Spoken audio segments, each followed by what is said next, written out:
Hello and welcome to Benz Addiction. Today I'm going to solve the age-old problem that I had with my CLK 320, the stiff steering wheel. Let's have a look at this problem.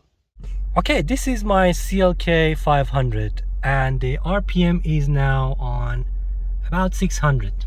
And if I try to use the palm of my hand, I can easily rotate the wheel with the palm of my hand. No problem at all in any direction. On the other hand, this is my CLK 320 and the RPM is a bit higher. It seems like to be on 750 or 800 and there is no way I can I'm really struggling to use the palm of my hand to rotate this wheel. It's very tough. So the steering wheel of this car is specifically stiffer when you put it in drive or you put it in reverse. So the parking would be much harder to do, especially when the wife is driving the car. So she always complains that the steering wheel is stiff. So let's have a look at this one and get this one fixed. So to give you some background, in my previous videos about more than a year ago, I replaced the hydraulic fluid for the steering wheel of this car. And I was hoping that to be actually effective for solving the problem with the stiff steering wheel. But that didn't solve the problem, although that service was necessary for the car. Also, there is another factor that is very important and it's always missed in servicing of these early 2000 Mercedeses. And that is inside this box over here. It's not a very expensive part, but it's always missed in servicing and it's very important as well. Today, we are going to do the second part of the service. That is to say, we are going to replace that reservoir which has a filter built into it. Okay, if you carefully look inside this reservoir, you would see that there is a very fine filter in there on actually both sides.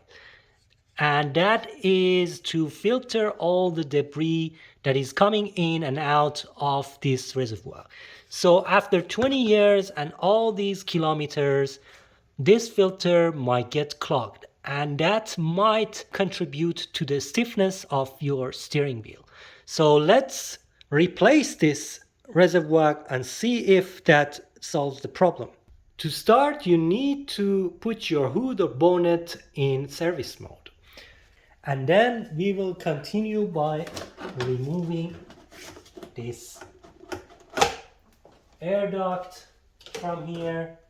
And then the next thing to do is we are going to remove all the fluid from the reservoir.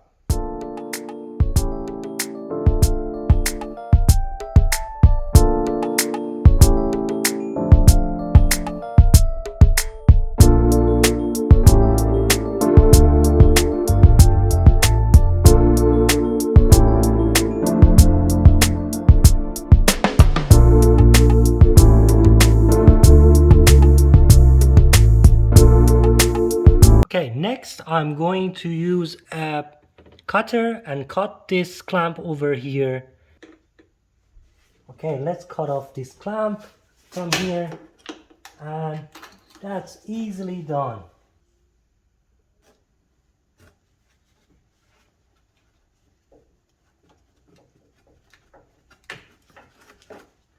Okay, so the hose is out. I'm going to put a plug on it to avoid further mess over here.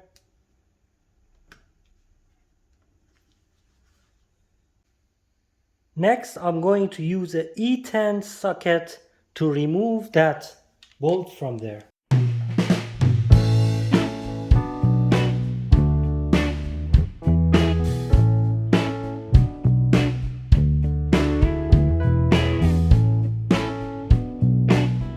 Okay, the bolt is out. So the C-clip goes in these two grooves. Over here, it locks the reservoir to the pump assembly. So in order to release the reservoir, you need to pull out the C-clip. The easiest way to remove that C-clip is using a hook like this, plus a magnet. So I'm going to do so.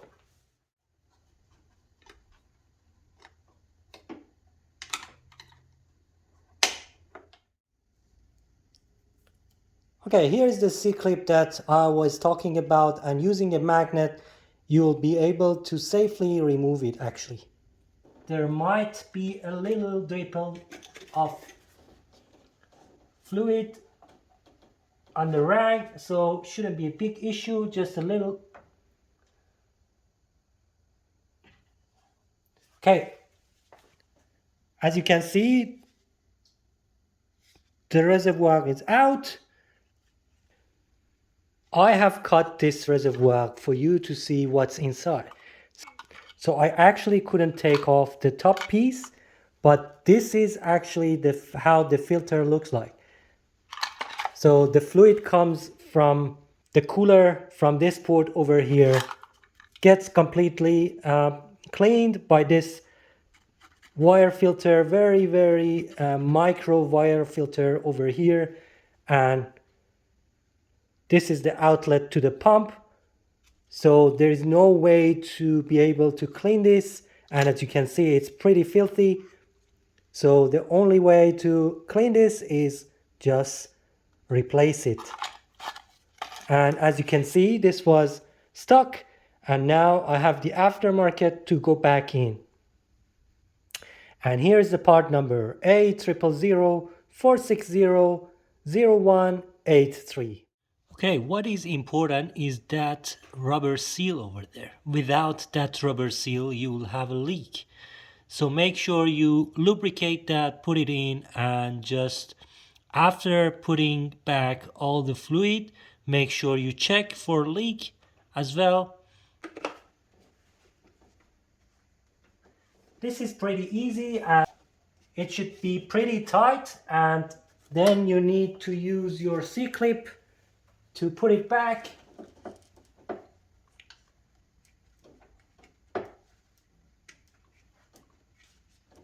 And what you need here is just a little elbow grease to push that C-clip back.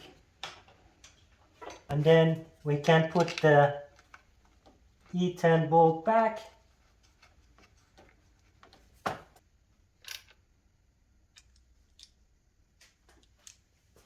If you haven't done the servicing on your steering wheel fluid, please go ahead and flush all the fluid out. I have done this before, and I have the video on my YouTube channel. But since this car hasn't been on the road for more than 5,000 kilometers, I'm going to skip this process. Next, you'll need some sorts of clamp to be able to put back on that hose. So don't forget that. Put the clamp on. You can use the screw type, or you can use the spring type clamp. The spring type clamp that I have is a bit weak, so I'm going to use my screw type clamp. Okay, the clamp is where it should be, and the bolt is tight, and everything is back. Make sure your fluid is compatible with Mercedes, that's CHF 11S, and gradually fill that reservoir, and make sure there is no leak from behind. Okay, using a clean funnel, I'm going to gradually fill the reservoir with the correct fluid, which is CHF 11S. After you fill up with correct steering fluid, make sure there is no leak from behind, and make sure the fluid is topped up to the correct location at the correct temperature. Run the vehicle and check it.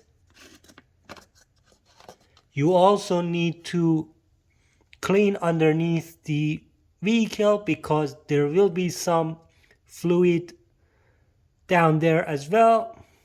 Okay, of course there are other contributing factors like steering rack, healthiness, as well as the pump. itself. The pump should not be noisy, and if it's noisy, that's one of the indication of the issue as well. Also, there is one more important factor as well. You need to make sure that your rack ends as well as your ball joints are all in good shapes and they don't have extra play into it and they're not stiff. So make sure they're healthy. Just jack up your car, move your wheels and look for extra play in your wheels. Also make sure your steering rack boots are in good shape and the dust won't go inside and damage the ball joints. That can cause the stiffness as well. Also make sure your belt is in a good shape and the pulley is not slipping itself. Also, you need to make sure that you use the correct fluid for your steering pump and steering system.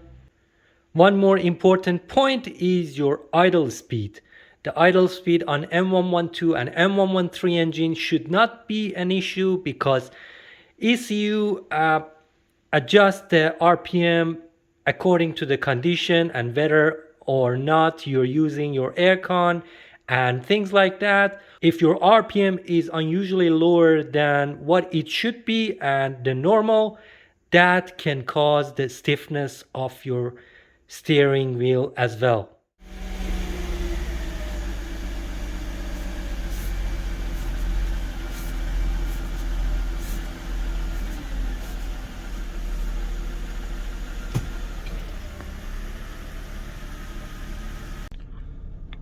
Okay, now the engine is warmed up and I checked the steering fluid level and it was okay.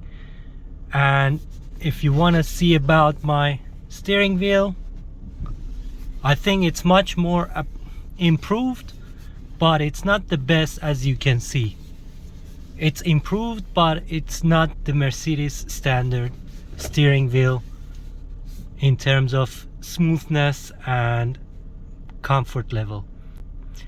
Okay guys, this was anyway one of the services that needed to be done, and we did that, and now I'm happy about the result. What is left is other checks.